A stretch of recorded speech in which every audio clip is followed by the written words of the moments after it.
प्यारे बच्चों, आज हम 10वीं कक्षा के गणित की प्रश्नावली 1.3 करेंगे। इस प्रश्नावली के प्रश्नों को हल करने से पहले हम एक इम्पोर्टेंट प्रमेय का परिणाम पढ़ लेते हैं कि मान लीजिए कि P हमारे पास एक अभाज्य संख्या है तथा A कोई धनात्मक पूर्णांक है। यदि ये अभाज्य संख्या धनात्मक पूर्णांक के वर्ग को विभाजित करती है, अर्थात P यदि A स्क्वायर को विभाजित करती है तो P A को भी विभाजित करेगी। इस प्रमेय का प्रयोग हम प्रश्नावली 1.3 के प्रश्नों को हल करने के लिए करेंगे। सबसे पहला क्वेश्चन है, सिद्ध कीजिए कि वर्गमूल 5 एक अप्रमेय संख्या है।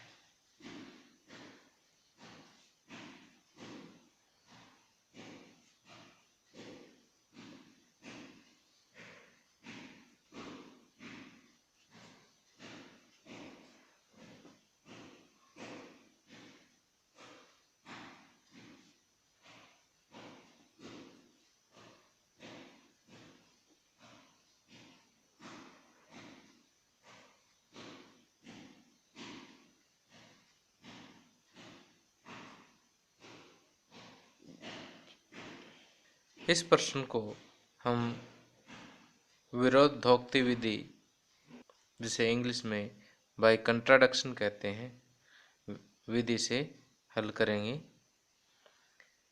इस विधि में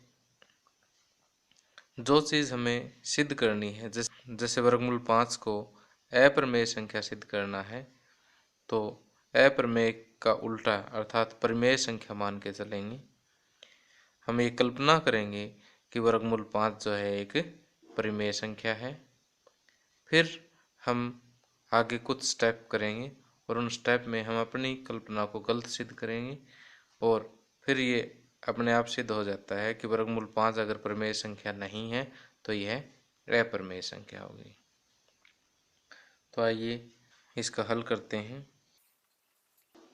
माना वर्गमूल 5 एक प्रमेय संख्या है जो दिए गए के विपरीत है।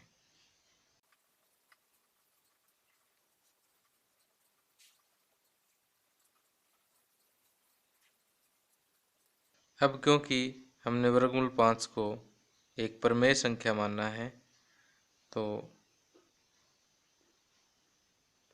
अब वर्गमूल 5 को हम a/b के रूप में लिख सकते हैं, जहाँ a और b सह अभाज्य संख्याएं हैं।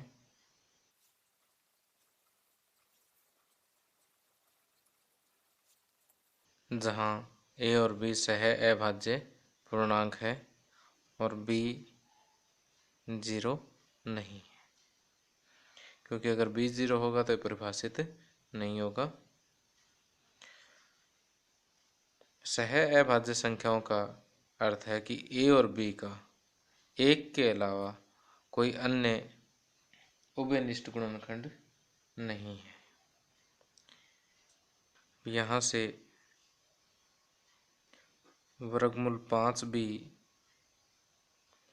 बराबर a, दोनों तरफ वर्ग करने पर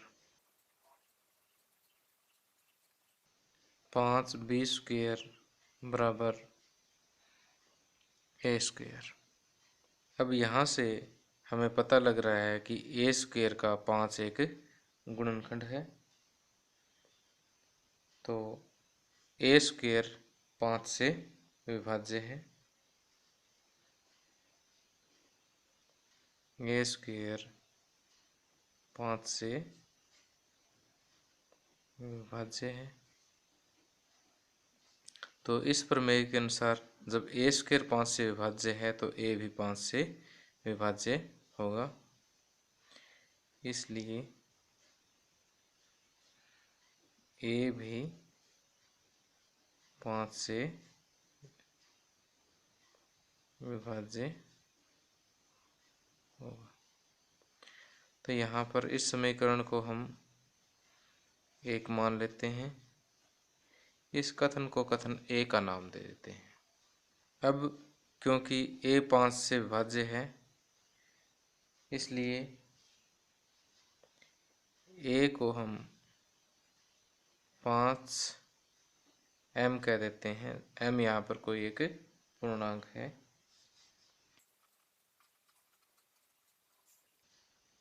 अब a का मान समीकरण 1 में रखने पर a बराबर 5m, समीकरण 1 में रखने पर 5b स्क्वायर बराबर a की जगह हम 5m रख देते हैं।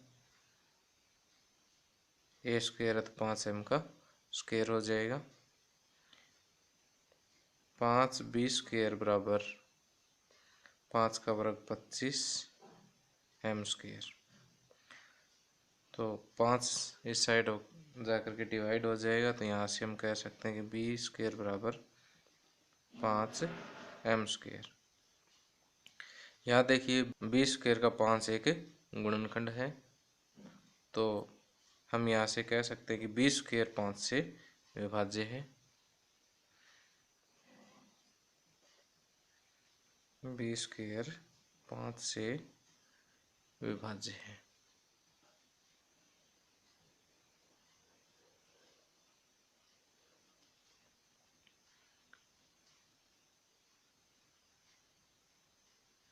जब b स्क्वायर 5 से विभाज्य है, तो इस प्रमेय के अनुसार b भी 5 से विभाजित होगा। b भी 5 से विभाज्य है। अब इस कथन को मैं कथन b बोल देता हूँ। अब कथन a और b दोनों से देखिए कि a भी 5 से विभाज्य है और b भी 5 से विभाज्य है, अर्थात कि a और b का कम से कम एक उभयनिष्ठ गुणनखंड 5 है। जब उभयनिष्ठ गुणनखंड 5 है, तो a और b सह अभाज्य पूर्णांक नहीं है। सह अभाज्य पूर्णांक नहीं है, तो इसका मतलब कि वर्गमूल 5 एक प्रमेय संख्या नहीं है। जब वर्गमूल 5 एक प्रमेय संख्या नहीं है, तो ये क्या होगी? एक अप्रमेय संख्या होगी। तो यहाँ से a और b का एक उभयनिष्ठ गुणनखंड 5 है। कथन a और b से a तथा b का एक उभयनिष्ठ गुणनखंड 5 है।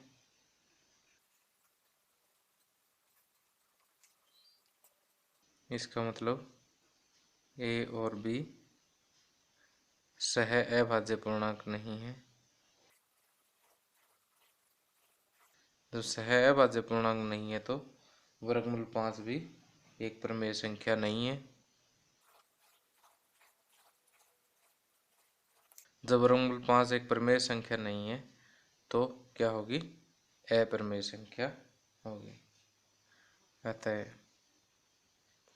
वर्गमूल 5 एक अपरिमेय संख्या है।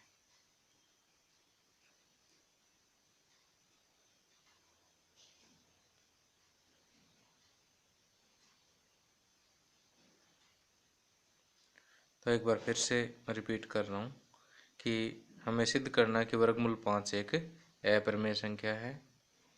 तो इसको हम कंट्राडिक्शन मेथड से हल करेंगे, विरोधोक्ति विधि से हल करेंगे। इसमें जो दिया है या जो हमें सिद्ध करना है, उसके विपरीत मान के चलते हैं। तो हमने वर्गमूल 5 को एक प्रमेय संख्या माना।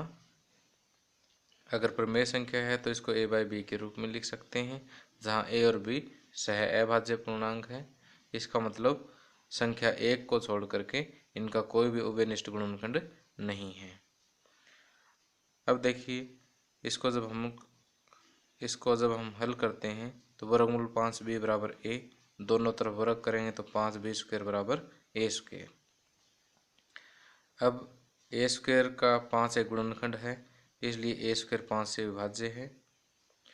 जब a² 5 से विभाज्य होगा तो a भी 5 से विभाज्य होगा। तो जब a 5 से विभाजित होता है तो a को हम 5m लिख सकते हैं, जहाँ m कोई एक पूर्णांक है। अब a बराबर 5m समीकरण 1 में रख देते हैं। समीकरण 1 में रखा तो 5b² बराबर a² की जगह 5m का स्क्वायर। अब 5 राइट हैंड साइड में जा कर के 25 को 5 5 = 25, तो b² is equal to 5m², 5m² लिख सकते हैं हम। तो यहाँ से हम देखते हैं कि b² के गुणनखंड में भी 5 आता है, तो b² भी 5 से विभाज्य होगा। तो जब b² 5 से विभाज्य है तो b भी 5 से विभाज्य होगा। तो यहाँ से इस कथन को मैं b का नाम दे देता हूँ, यहाँ से ये कथन a है। तो इन दोनों कथनों से हमें ये पता लगता है कि a और b का एक उभयनिष्ठ गुणनखंड संख्या 5 है। तो a और b सह अभाज्य पूर्णांक नहीं है, अतः जो ये सह अभाज्य पूर्णांक नहीं है तो इसका मतलब ये प्रमेय संख्या वर्गमूल 5 एक प्रमेय संख्या भी नहीं है। अतः जब ये प्रमेय संख्या नहीं है तो वर्गमूल 5 क्या है, एक अप्रमेय संख्या होगी। इसी प्रश्न के आधार पर आप प्रमेय 1.4 व उदाहरण 9 अपनी NCERT बुक में से कर सकते हो।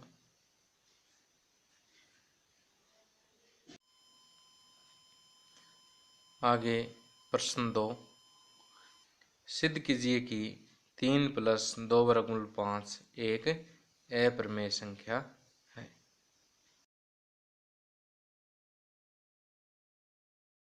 तो इस प्रश्न को भी हम बाय कंट्राडिक्शन हल करेंगे, विरोधोक्ति विधि से हल करेंगे कि जैसे इसे अप्रमेय संख्या सिद्ध करना है तो हम दिए गए के विपरीत मानेंगे कि इसे एक परिमेय संख्या है, और फिर हमारी कल्पना को गलत सिद्ध करेंगे, और फिर हम विरोधोक्ति विधि से कहेंगे कि 3 + 2 वर्गमूल 5 एक परिमेय संख्या है। चलो आइए इसको हल करते हैं। माना 3 + 2 वर्गमूल 5 एक परिमेय संख्या है जो दिए गए के विपरीत है।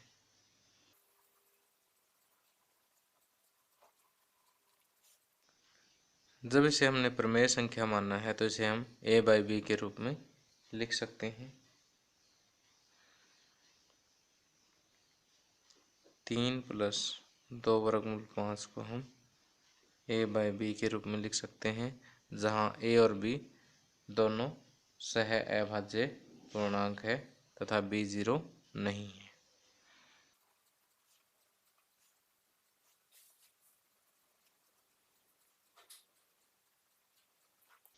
यहाँ से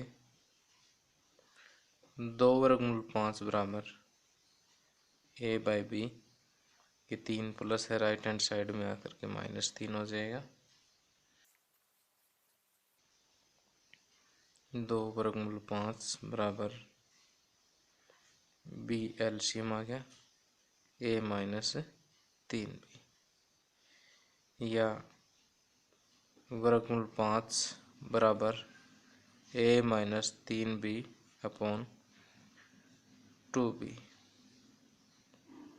अब देखिए, क्योंकि a और b दोनों ही पूर्णांक है, इसलिए a - 3b बाई 2b एक प्रमेय संख्या होगी, क्योंकि a और b पूर्णांक है, इसलिए a - 3b बाई 2b एक प्रमेय संख्या होगी। इसलिए जब ये प्रमेय संख्या होगी तो वर्गमूल 5 भी एक प्रमेय संख्या होगी।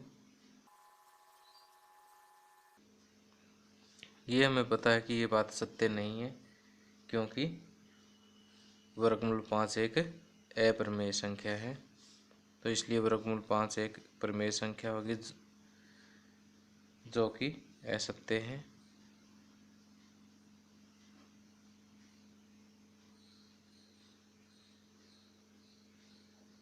क्योंकि वर्गमूल 5 एक अप्रमेय संख्या है।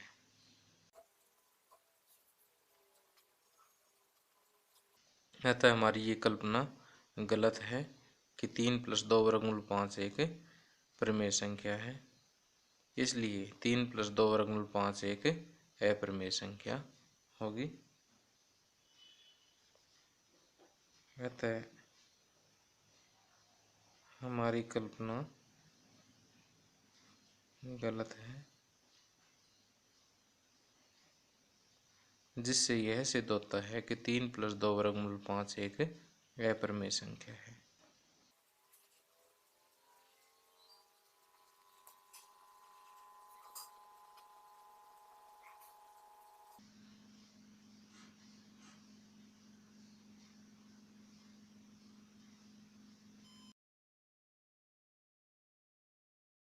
आगे प्रश्न नंबर 3, सिद्ध कीजिए कि निम्नलिखित संख्याएं अप्रमेय है।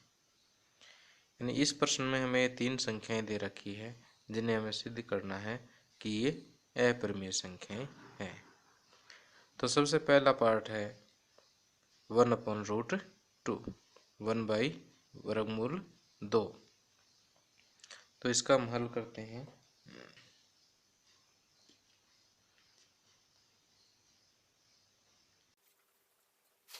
तो पिछले प्रश्नों की तरह से ही हम इसको दिए गए के विपरीत मानेंगे। माना 1/√2 एक अप्रमेय की जगह परिमेय संख्या मानेंगे, जो कि दिए गए के विपरीत है। जब इसे हमने एक परिमेय संख्या मानना है तो प्रमेय संख्या को हम a/b के रूप में लिख सकते हैं,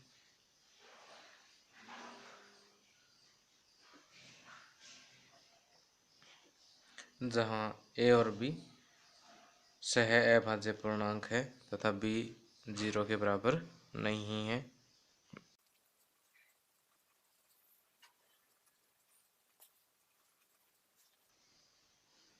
यहाँ से b बराबर वर्गमूल 2a। अब दोनों तरफ वर्ग करने पर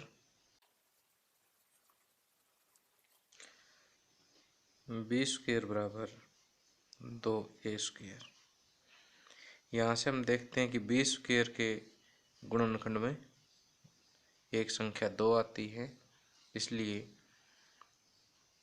b² 2 से विभाज्य है।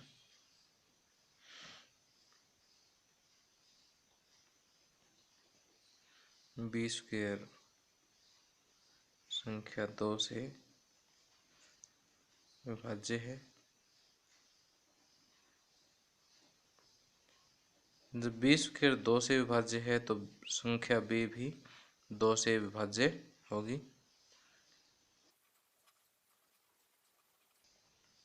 अब इसे हम समीकरण 1 का नाम देते हैं, इसे कथन a का नाम देते हैं।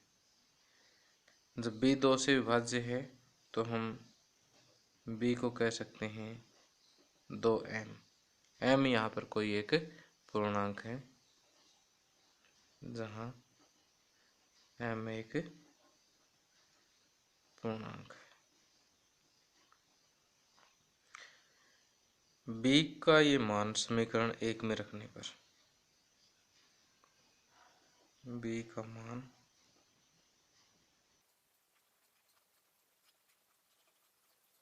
क्या होगा? b की जगह 2m रखिए, b² है तो 2m का स्क्वायर हो जाएगा बराबर 2a²। 4m² बराबर 2a², 2m² is equal to a²। ये दो लेफ्ट साइड में आकर के 4 से डिवाइड हो जाएगा। तो यहाँ से हम देखते हैं कि a² के गुणनखंड में 2 आता है, तो a² 2 से विभाज्य है।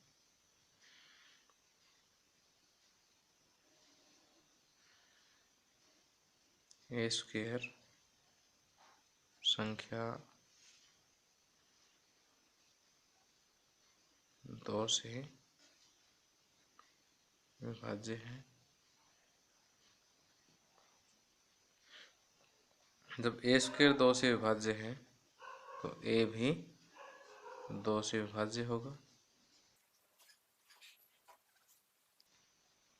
इसे हम कथन b का नाम देते हैं। कथन a और b से देखते हैं कि a और b दोनों का उभयनिष्ठ गुणनखंड संख्या 2 है। कथन a व b से कि a और b दोनों पूर्णांकों का एक उभयनिष्ठ गुणनखंड संख्या 2 है।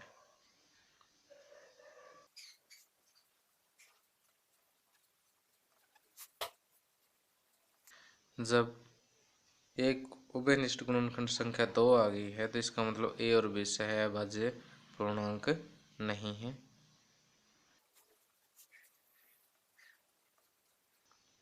जब a और b सहअभाज्य पूर्णांक नहीं है तो इसका मतलब 1/√2 भी एक परिमेय संख्या नहीं है। जब ये परिमेय संख्या नहीं है तो क्या होगी? अपरिमेय संख्या होगी।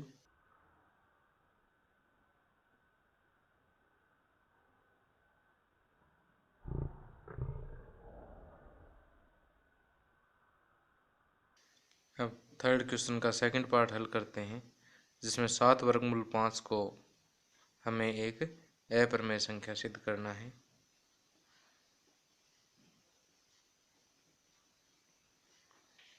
तो उसी तरह से हम मानते हैं कि माना 7√5 एक परिमेय संख्या है जो दिए गए के विपरीत है।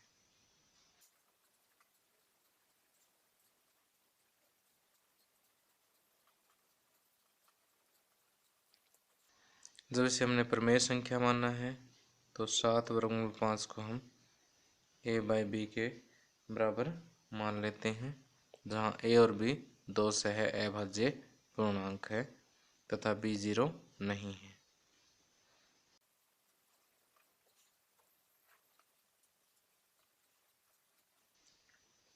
यहाँ से √5 बराबर होगा a/7, इधर राइट साइड में ले 7b 7b, a/7b। तो क्योंकि a और b पूर्णांक है इसलिए a/7b भी एक परिमेय संख्या होगी।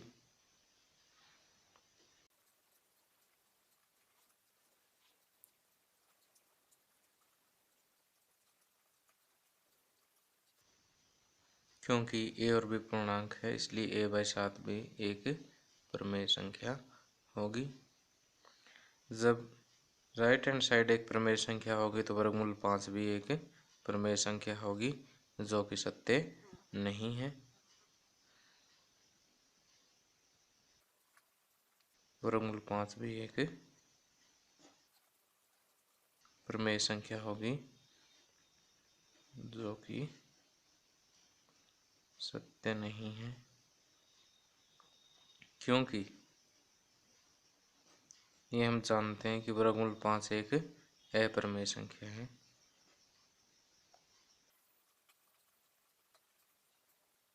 अतः हमारी ये कल्पना गलत है कि 7/5 एक परिमेय संख्या है। इससे सिद्ध होता है कि 7/5 एक अपरिमेय संख्या होगी।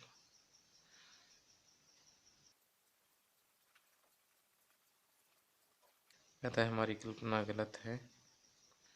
इससे यह सिद्ध होता है कि 7 वर्गमूल 5 एक अपरिमेय संख्या है।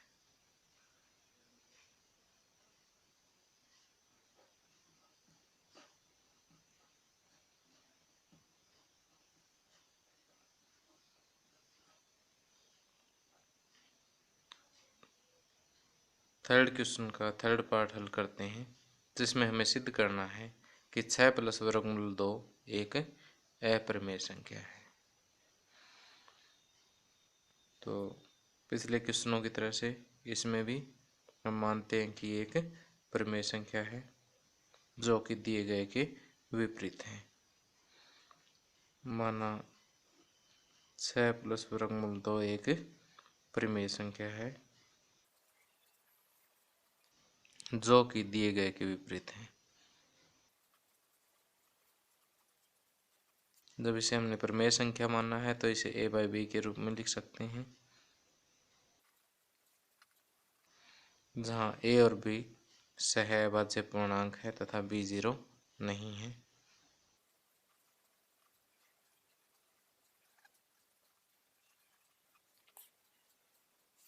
यहाँ से वर्गमूल 2 बराबर a/b 6 राइट साइड में जाकर के -6 हो जाएगा।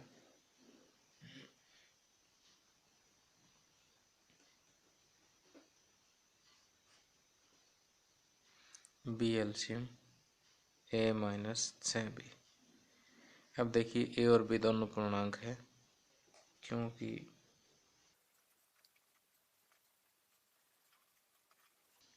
a और b दोनों पूर्णांक है, इसलिए a - 6b बाई b एक परिमेय संख्या होगी।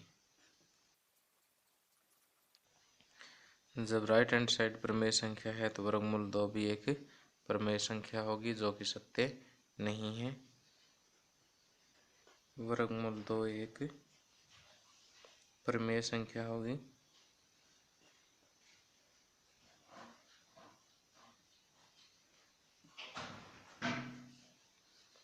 जो कि सत्य नहीं है,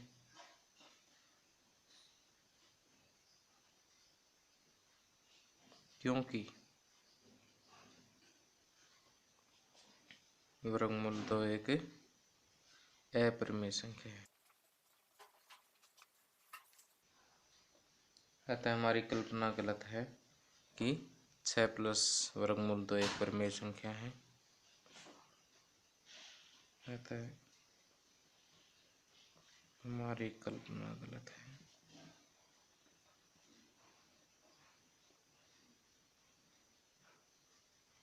इससे सिद्ध होता है कि 6 प्लस वर्गमूल 2 एक अपरिमेय संख्या है।